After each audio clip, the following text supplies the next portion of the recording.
This is a final video to fix Roomba Charging Error 8, 5, or 1 battery issues. Are you facing this exact problem where your vacuum simply refuses to charge?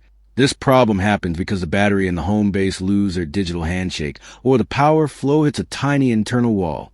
Most solutions on YouTube or social media are confusing, long, or hard to follow for most people. There are 4 proven methods to fix this problem right now, and Rex's guarantees that at least one of them will work even if your battery issue feels very critical. Pause the video and try these methods one by one, or take screenshots of the screen.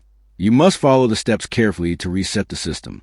We tested these tricks many times to ensure they work for everyone. These secrets stay simple, so you do not need any special tools or skills.